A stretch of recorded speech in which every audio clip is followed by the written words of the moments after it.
안녕하세요. 오늘도 사연살롱을 찾아주셔서 감사합니다. 50대 가정주부입니다.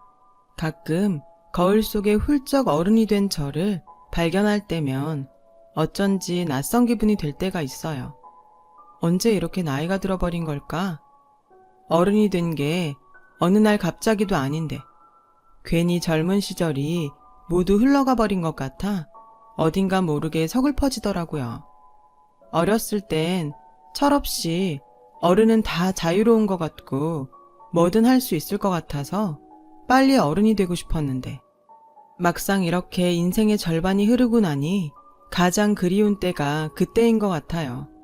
매일 아침 일찍 일어나 학교에 가고 선생님과 부모의 통제를 받으며 답답하다고 불평불만만 했는데 막상 어른이 되니 저 혼자만 잘하면 되는 것이 아니라 가족, 동료, 친척 등 주변을 챙겨야 하니 어른의 현실은 자유는 있지만 더 많은 의무 때문에 무엇도 자유롭게 할 수 없네요. 어른이 사는 게 고달프고 힘들 줄 알았으면 학교 다닐 때 마음껏 행복할걸. 행복은 늘 이렇게 한 발 늦게 지나고 나서야 깨닫는 것 같아요. 그땐 몰랐지만 지금은 너무 그리운 저의 어린 시절 이야기를 해보고 싶어서 이렇게 사연글을 적어봅니다. 제 어린 시절 이야기를 하려면 아무래도 저희 친정엄마 이야기를 먼저 해야 할 것 같아요. 저는 홀어머니 밑에서 자랐어요. 엄마는 22살에 남편을 사고로 잃고 당시 갓 태어난 저를 혼자 감당해야 했어요. 지금 생각해보면 당시 엄마의 나이는 세상을 다 알긴 너무나도 어린 나이였어요. 엄마는 남편도 없지만 친정도 없는 사람이라 어쩔 수 없이 시댁의 도움을 받아야 했어요. 아이를 키우고 살기 위해선 돈이 필요하니까요. 하지만 할머니는 저희 엄마가 당신의 아들을 죽게 했다는 망상에 사로잡혀 거의 매일 폭언과 폭행을 일삼던 사람이었어요. 다행인 건 어린 저에겐 당신의 아들 핏줄이라며 애지중지했다는 건데 그래서 전혀 몰랐어요. 엄마가 할머니 때문에 그렇게 매일 울며 지냈다는 것을요. 엄마는 그런 시간을 무려 8년을 버티셨어요. 제가 초등학교에 들어갈 즈음 엄마는 저를 데리고 방 하나, 부엌 하나가 딸린 월세방을 얻어 거의 도망치듯 할머니 집에서 나왔고 그 뒤 저는 초등학교를 무려 3번이나 전학을 가야 했어요. 살았던 월세집 계약이 2년인 것도 있었지만 한 곳에 오래 살면 할머니가 저희 모녀를 찾아올지도 모른다는 엄마의 걱정 때문이기도 했죠. 마지막 월세방 계약이 끝날 무렵엔 제가 초등학교 6학년이었어요. 진짜 이번엔 전학 가기 싫었는데 그때 어떻게 알고 왔는지 막내 꼬모가 제가 다니는 학교에 왔고 할머니가 1년 전에 돌아가셨다는 이야기를 듣게 되었어요. 엄마는 할머니가 돌아가셨다는 소식을 듣고 이제 더 이상 도망 다니지 않아도 된다고 안도하셨죠. 엄마와 할머니의 관계를 몰랐던 저는 나는 슬픈데 우리 엄마는 할머니가 죽은 게 저렇게 좋은가? 하며 엄마를 오해하기도 했어요. 그 뒤 몇 달 후 저희 엄마는 태어나 처음으로 내 집 장만을 하셨어요. 대단히 비싸지 않았던 작은 빌라였는데 집값의 절반도 넘는 대출금을 끌어안고도 집 장만의 기쁨에 엄마는 아빠의 사진을 꼭 끌어안고 펑펑 우셨어요. 그때 저희 엄마의 나이는 35이었어요.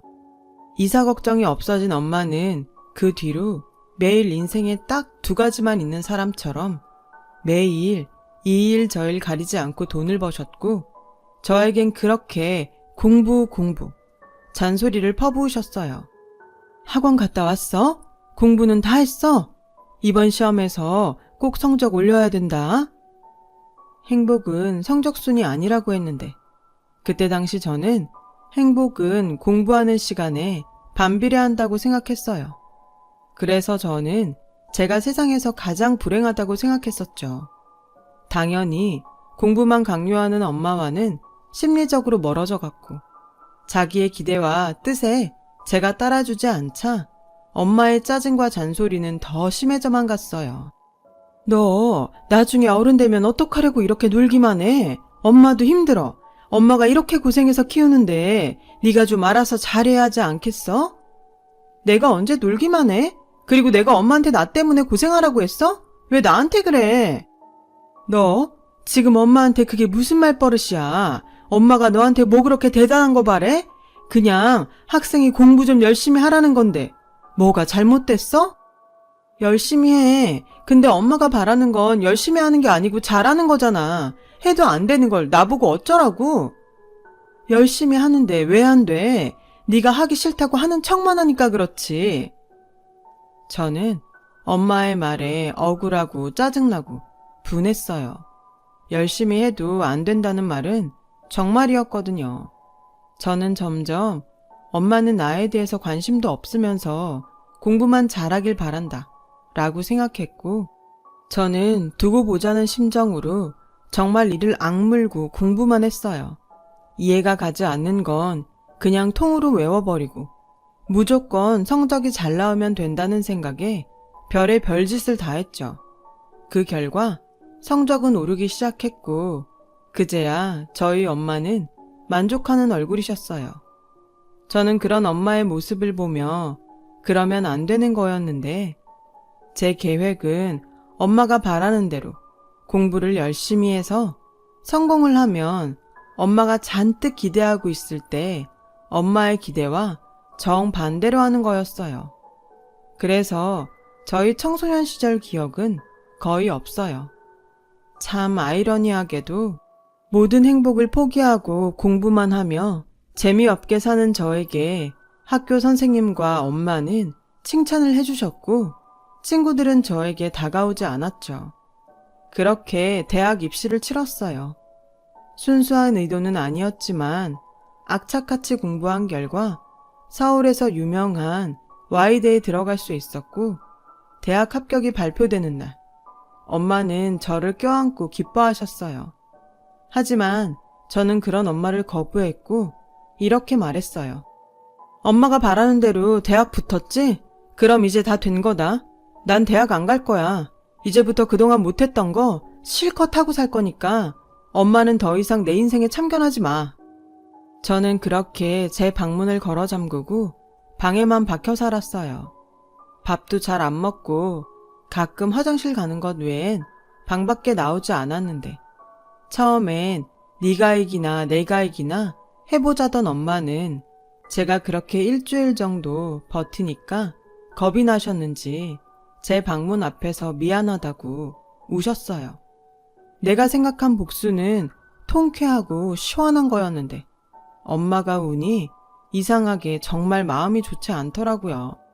결국 엄마와 세상으로부터 닫았던 마음의 문을 다시 열게 되었어요. 하지만 그것도 다 엄마의 계략이었을까요? 정신 차리고 보니 대학 입학식에 도착해 있었어요. 과정이 어쨌건 공부를 열심히 그리고 잘해서 좋은 대학에 입학한 아이로 주변에서 치켜 세워줬고 그 기분이 썩 나쁘지 않았어요. 지금부터라도 그동안 누리지 못하고 산 것을 누리며 마음껏 자유롭게 살겠노라 다짐했어요.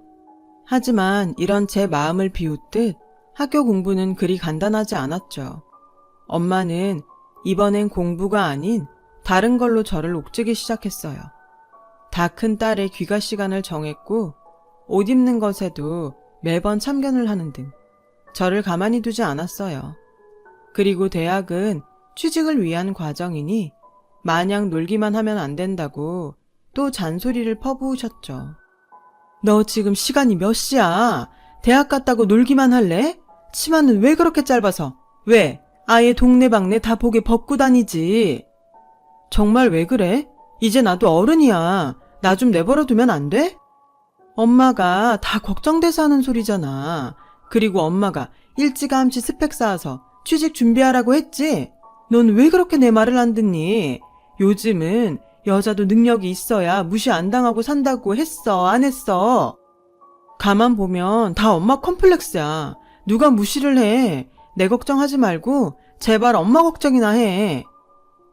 지금 이 나이가 돼서 생각해보면 엄마가 힘들게 번 돈으로 먹고 자고 입고 대학까지 다니면서 엄마가 잔소리할 때마다 혼자 큰 아이처럼 철없는 소리를 했어요.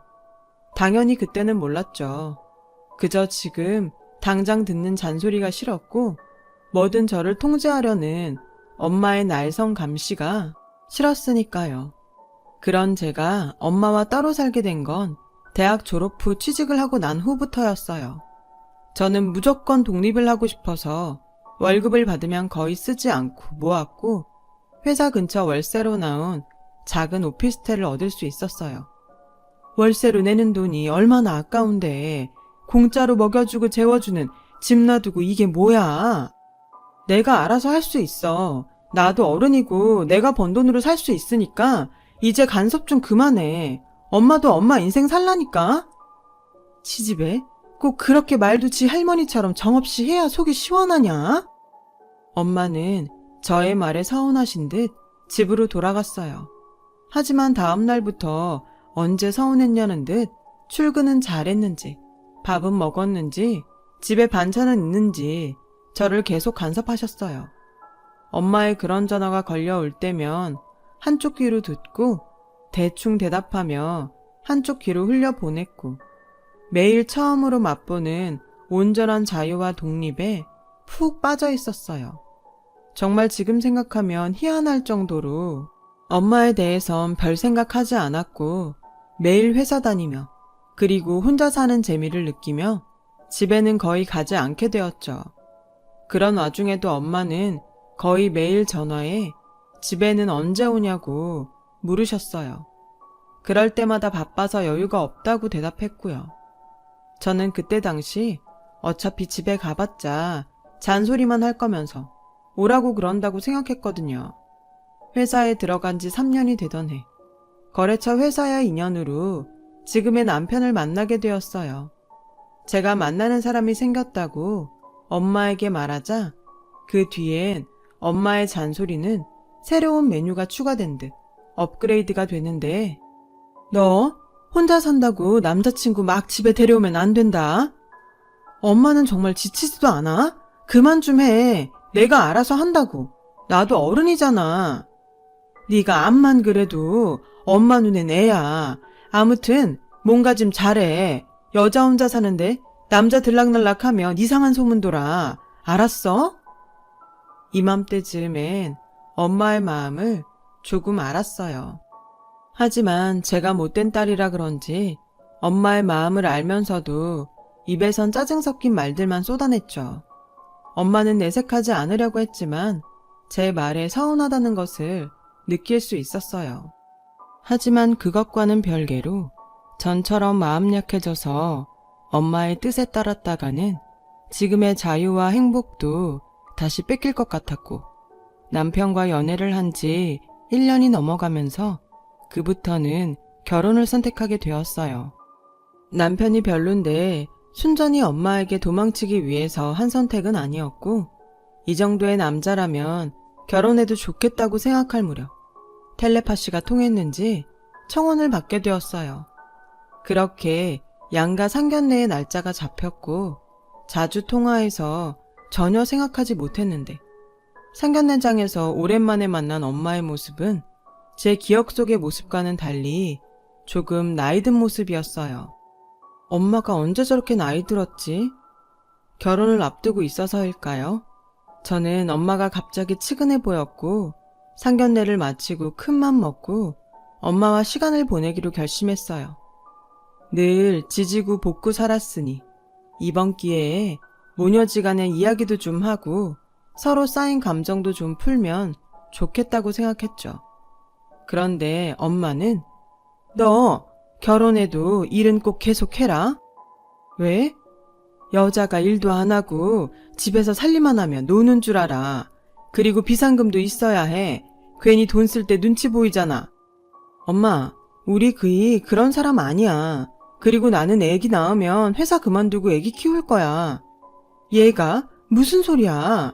여자가 들어앉아서 애나 키우고 있으면 가꿀 시간도 없고 망가지는 거 한순간이야. 그럼 남자는 딴 생각할 수도 있어. 엄마는 결혼 앞둔 딸한테 할 말이 그거밖에 없어? 난 엄마랑 달라. 내 손으로 내 애 키울 거고 무조건 하고 싶은 대로 살게 해줄 거야. 내가 엄마랑 사는 동안 얼마나 지옥이었는 줄 알아? 나 갈 거야. 결국 제 의도와는 다르게 엄마와 싸우고 제가 혼자 사는 집으로 돌아왔어요.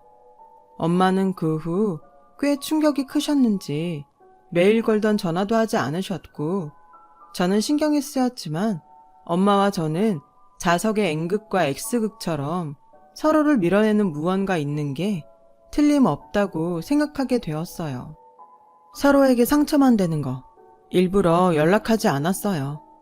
이후 저는 결혼 준비로 바빴고 결혼식 당일 아침이 되었어요.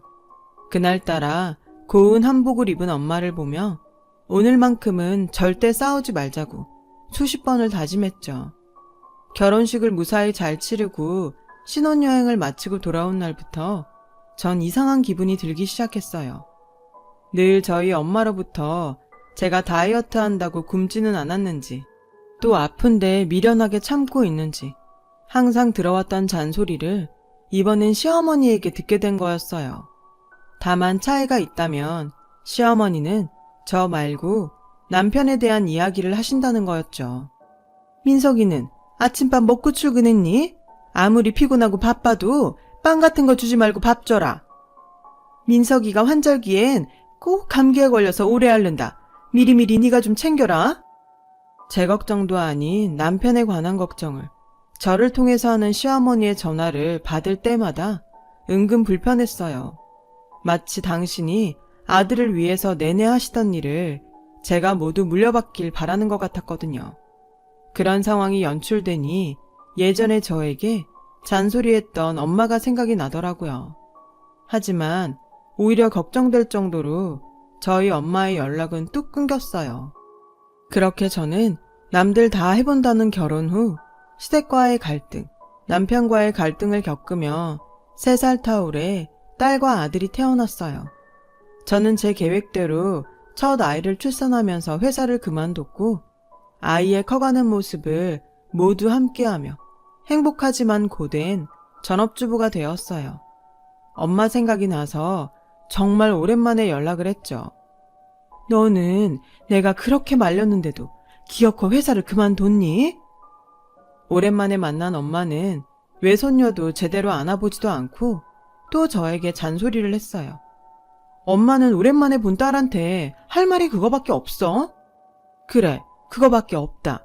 어릴 땐 그래도 엄마 말을 좀 듣는 것 같더니 그 좋은 대학 나와서 왜 놀아?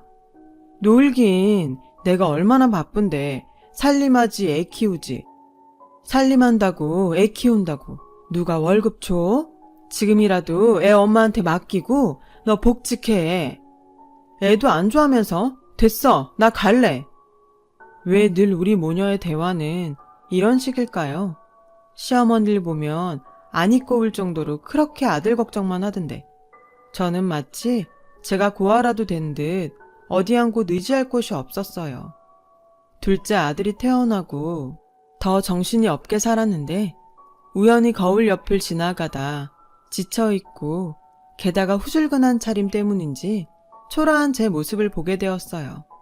인정하기 싫지만 엄마 말대로 어쩐지 남편과도 예전 같지 않은 것 같고 망가진 제 자신에게 점점 자신이 없어졌어요.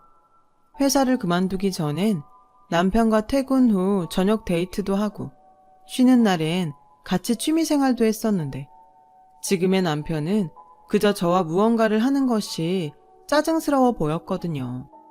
대신 아이들과 늘 함께하다 보니 저의 모든 신경은 아이들에게 가 있었고 큰아이가 초등학교에 들어가면서 걱정스러운 마음에 잔소리가 늘었죠. 큰아이가 사춘기가 되면서 제 마음처럼 되지 않자 저는 매일같이 아이에게 잔소리를 했어요. 엄마, 좀 그만해. 내가 알아서 할 테니까 그냥 냅둬. 순간 정신이 번쩍 들었어요. 딸아이의 모습에서 어린 날 제 모습을 봤거든요. 그제야 알겠더라고요. 엄마가 어떤 마음으로 저에게 늘 잔소리를 했던 건지. 엄마에게 정말 미안한 마음이 들었어요. 그래서 엄마에게 전화를 걸었는데 어쩐 일인지 엄마는 전화를 받지 않으셨고 다음 날도 또 그 다음 날도 전화를 받지 않으셨어요. 저는 바쁜 일이 있어서 그런가? 부재중 보면 전화하겠지 하며 대수롭지 않게 생각했죠. 아이 키우며 또 정신없이 지내다 문득 엄마와 그렇게 연락이 되지 않은 것이 한 달이 넘어가고 있다는 게 자각이 되었죠. 불안해지기 시작했어요. 엄마가 걱정이 돼서 집에 갔고 황당하게도 엄마가 저에게 말도 하지 않고 이사를 갔다는 것을 알게 되었어요. 어찌나 기가 차고 황당하던지. 진심으로 나는 엄마에게 고작 이 정도의 딸이었구나 싶은 마음에 저도 누가 이기나 보자는 심정으로 엄마를 찾지 않았어요. 그렇게 2년의 시간이 흘렀고요. 가끔 정말 무슨 일이 있는 건 아닐까 싶은 마음이 들었다가도 무슨 일이 있으면 혈육이라고 저 하나인데 분명 연락이 왔을 거라는 생각에 저는 더욱더 엄마를 미워하게 됐어요. 그렇게 3년이 되어가던 어느 날 비도 부슬부슬 내리고 기분도 별일 없이 다운됐었는데 모르는 번호로 전화가 걸려왔어요. 평소 같으면 받지 않았을 전화인데 그때는 무슨 기분인지 전화를 받았고 정말 생각하지 못한 이야기를 듣게 되었어요. 여기 땡땡땡 요양원인데요. 김미영 씨 보호자 되시죠? 지금 김미영 씨가 교통사고로 수술을 받으셔야 하는데 가족분 동의서가 필요해요. 저는 마치 귀신에 홀린 듯 병원으로 뛰어갔어요. 그리고 엄마도 제대로 보지 못한 채 수술 대기실에 들어갔고 그곳에서 요양원 직원분에게 엄마의 3년간의 이야기를 들을 수 있었어요. 저희 엄마는 알츠하이머 가족력이 있으셨는데 언제부턴가 자꾸 기억이 나지 않아 처음엔 건망증인가 싶다가 상태가 심각해져 병원을 찾으셨대요. 그리고 걱정하던 알츠하이머 진단을 받게 되셨고 그 길로 요양원에 입소를 하셨다는데 당시 저희 엄마 말이 혹시 제 딸이라고 누가 찾아오거든 그런 사람 없다고 해주세요. 괜히 신경 쓰이게 하고 싶지 않네요. 직원들은 그래도 가족인데 어떻게 그러냐며 꼭 연락을 해보시라고 했다는데 저희 엄마의 마음은 단호했대요. 그렇게 진행을 늦추는 치료를 받다 올해부터 상태가 좀 많이 나빠지셨고 비가 오는 날이면 자꾸만 우산을 가지고 딸을 데려와야 한다면서 찾길로 나가셨대요. 저는 그 말에 눈물이 터지고 말았죠. 나도 비 올 때 다른 엄마처럼 우산 가지고 데리러 오면 안 돼? 엄마가 밖에서 일하는데 그럴 시간이 어딨어. 그래서 엄마가 비상용 작은 우산 사줬잖아. 벌써 잃어버렸어? 아니, 그냥 놔둬. 이씨 됐어. 저는 까맣게 잊고 있었던 일인데 엄마는 기억도 온전하지 않으면서 그날의 기억을 잊지 않고 있었나 봐요. 이렇게 엄마가 되어서야 엄마의 깊은 마음을 조금 알게 되니 저는 정말 나쁜 딸이었구나 싶은 생각이 들었어요. 저는 교회도 성당도 절도 다니지 않으면서도 간절히 기도했어요. 제발 엄마가 무사히 수술을 마치고 나오실 수 있게 해달라고요. 알츠하이머여도 상관없고 그저 살아있는 엄마 손 잡게만 해달라고. 기도하고 또 기도했죠. 제 간절한 기도가 통했는지 엄마의 수술은 출혈이 많아 고비는 있었지만 무사히 끝났고 저는 엄마의 병간호에 정성을 다했어요. 정신이 돌아온 엄마는 절 보고 낯설어했어요.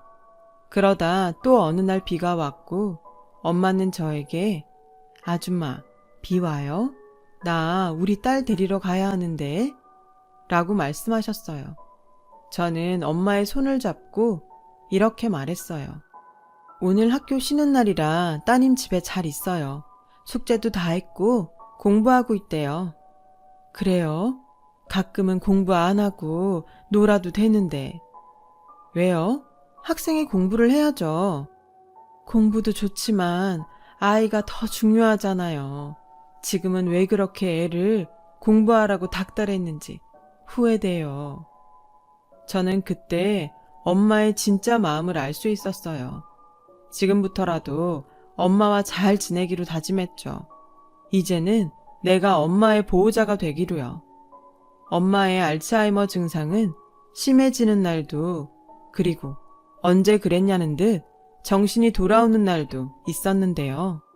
엄마가 병원에서 퇴원하던 날, 바닥이 미끄러워 삐끗할 뻔한 저에게 정신 차려. 그러다 넘어진다. 넌 하도 넘어져서 엄마가 걱정이야. 다리에 힘 딱 주고 걸으라고 했지. 기억이 돌아온 엄마와 참 오랜만에 듣는 엄마의 잔소리에 저는 그만 펑펑 울어버리고 말았어요. 왜 울어? 발 아파? 다 엄마 때문이야. 왜 아프고 그래? 얘가 지금 무슨 소리를 하는 거야? 엄마 하나도 안 아파. 너 지금 나 때문에 우는 거야? 저는 엄마의 너무나도 태연스러운 모습에 마음이 더 무너져 내렸어요. 그리고 진정하라며 저를 품에 안아줬는데 좁지만 따뜻한 엄마의 품이 너무 좋아서 눈물이 그치지 않는 거 있죠. 그 후 엄마는 요양원으로 돌아갔어요. 저는 엄마의 요양원을 다니기 위해 그동안 무섭다고 따지 않았던 운전면허증을 땄고 그렇게 일주일에 3번 이상은 엄마를 보러 요양원을 찾았어요. 제 노력에도 엄마의 증상은 점점 나빠져 갔고 그나마 괜찮을 땐 요양원을 찾아온 저에게 너 학원 갔다 왔어? 숙제는 했고? 라며 그래도 저를 딸로 알아봐 주더라고요. 그러면 저는 신이 나서 오늘은 숙제 없어. 학원도 쉰다고 해서 집에 일찍 왔지? 하고 능청을 떨었어요. 그러던 어느 날 아이들을 모두 학교에 보내고 엄마를 보러 갔는데 그날은 유독 엄마의 상태가 좋은 날이었어요. 기분도 꽤 좋아 보였고요. 왜 여길 와? 애들은 어쩌고? 엄마, 우리 애들 기억나? 얘는? 당연한 소리. 할머니가 손자들을 까먹었을까봐. 요즘 하도 까먹잖아. 그래서 다 잊어버렸나 했지. 너는 엄마를 뭘로 보고 엄마 아프다고 무시하냐? 저는 그 순간 아무 말도 하지 못했어요. 제 기억으론 거의 처음으로 엄마가 자신의 병을 인지하고 있었거든요. 엄마, 아픈 거 알고 있어? 야, 여기 시설 한 바퀴만 둘러봐라. 다 알지? 치매든 알츠하이머든 기억이 가끔은 돌아온다는 말을 듣기는 했지만 또 눈물이 났어요. 자주 보러 왔던 엄마의 모습인데 엄마가 너무 반가웠거든요. 그날은 기억이 돌아온 엄마와 헤어지기 싫어 돌아가는 시간이 늦어졌는데 집에 돌아가려는 저에게 엄마는 편지 봉투 하나를 건네주셨어요. 은주야, 이거 가져가. 엄마는 까먹어도. 너는 꼭 기억해줬으면 좋겠어. 이게 뭐야? 엄마 마음. 엄마는 환하게 웃으며 저를 배웅해 주셨어요. 어찌나 웃는 얼굴이 이쁜지 차를 한쪽에 세운 뒤 편지 봉투를 열어봤어요. 그리고 그 편지 봉투엔 엄마의 편지가 적혀 있었는데 태어나 처음으로 받아본 엄마의 편지였어요. 은주야, 오늘따라 예전 기억이 너무나 생생해. 너무나 생생해서 이렇게 너한테 편지를 쓰지 않을 수 없었어. 은주 너 엄마 때문에 많이 힘들었지? 엄마는 지금 생각해보면 그때 참 무서웠던 것 같아. 네 아빠가 그렇게 떠나고 혹시라도 나도 너와 오래 같이 있지 못할까봐 무서웠어. 최대한 네가 행복하고 남에게 무시당하지 않았으면 좋겠다고 생각한 것들이 오히려 너를 괴롭혔던 것 같구나. 미안해. 엄마도 잘 몰랐어. 엄마도 엄마가 된 게 처음이잖아. 그냥 그 순간 너에게 했던 모든 잔소리를 그냥 다 너를 사랑한다고 하는 말로 기억해주면 안 될까? 나의 불안감을 나도 모르게 너에게 전달했던 서투른 엄마라서 정말 미안하다. 엄마가 너무 늦게 알아서 미안해. 그래도 은주야, 엄마는 엄마 자신보다 더 너를 사랑했어. 세상에 어떤 엄마가 자식을 사랑하지 않을 수 있겠어요. 세상에 존재하는 사랑 중에 가장 큰 사랑이 부모가 자식을 사랑하는 거라고 했는데, 저는 너무 늦게 그걸 알아서 엄마에게 미안해 차 안에서 한참을 울었어요. 그 후 저는 엄마의 가르침으로 달라지기로 결심했어요. 아이들에게 했던 잔소리를 줄이고 대신 제 마음을 그냥 그대로 이야기하기, 사랑한다고 하기로 했죠. 처음에 아이들은 엄마가 이상해졌다고 질색하더니 어느 순간부터는 자기들도 저에게 자신의 마음을 솔직하게 이야기하더군요.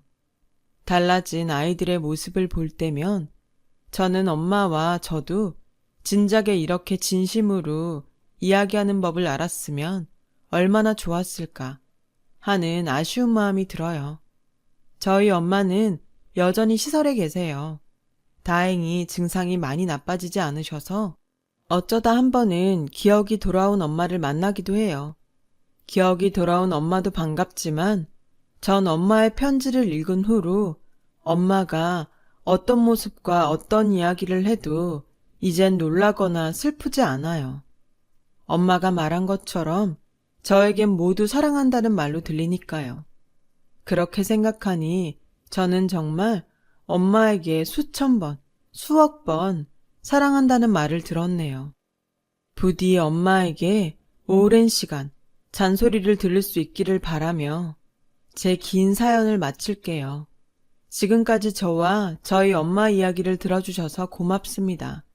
사랑하는 가족들과 진심을 나눌 수 있는 하루 되시길 바랄게요. 여러분, 사연 댓글에 응원과 현명한 조언 부탁드려요. 좋아요와 구독은 저에게 큰 힘이 됩니다. 오늘도 좋은 일 가득하세요.